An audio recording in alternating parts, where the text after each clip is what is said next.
Thank you so much for dropping by this video. To anyone who's new to this channel is about what is actual non-duality and what is bullshit non-duality and how to recover from the bullshit non-duality.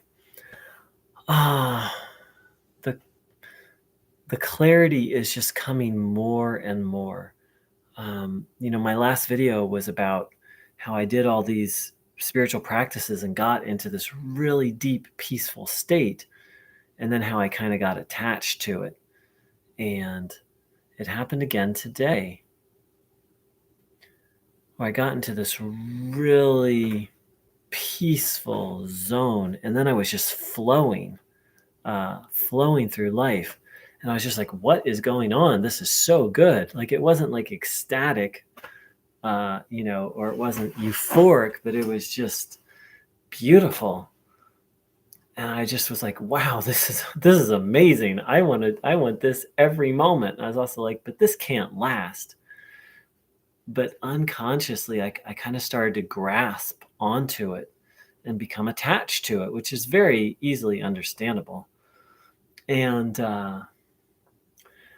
it lasted for hours. It was so good. And then it just slowly started to fade, and I just started to feel, a little discontent. And then with that discontent, there was this intense contraction, like, oh no, I've lost it. What's going on? And same as what happened a few days ago. It took me some time to recognize, like, okay, I was in this temporary state and I got attached to it. And so that's one of the reasons why Neo-Advaita is so dangerous, is it doesn't teach detachment, and it doesn't teach discernment, and it has no real understanding of psychology.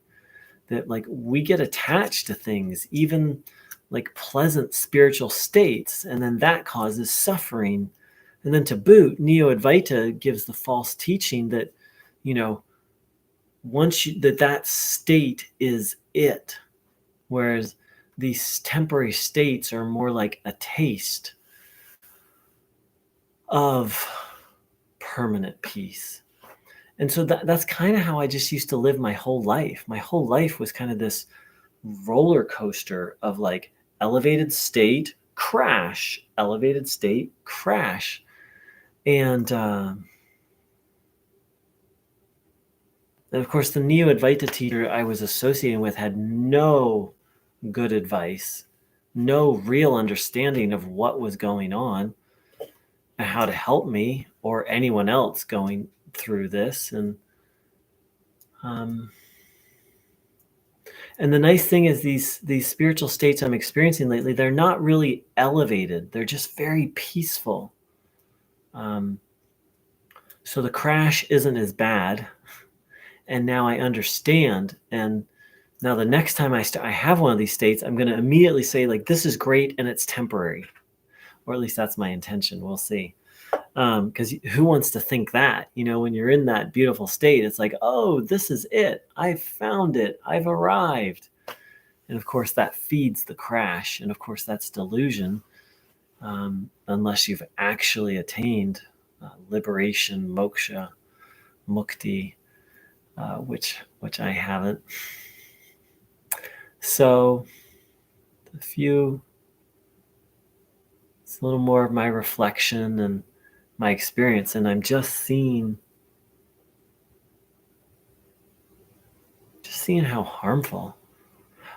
Well, what I'm really seeing is, like, wow, this is how I used to live my life, this up and down. And today it was more like, there was very dramatic up and down. And today it was more like,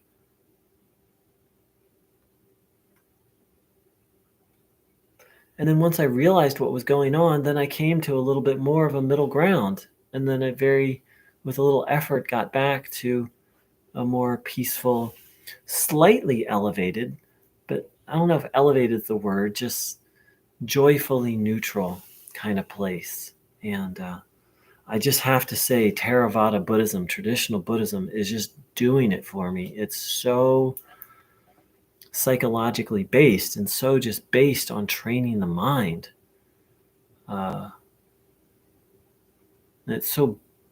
it's so non-theoretical. It's very practical. So I just want to share that's really working for me. Who knows? I haven't come up, I don't know that there's a universal formula of how to recover from Neo-Advaita, but it's really, really good medicine. Has been for me. Thank you so much for your time and attention. I wish you good recovery from nonsense, non-duality.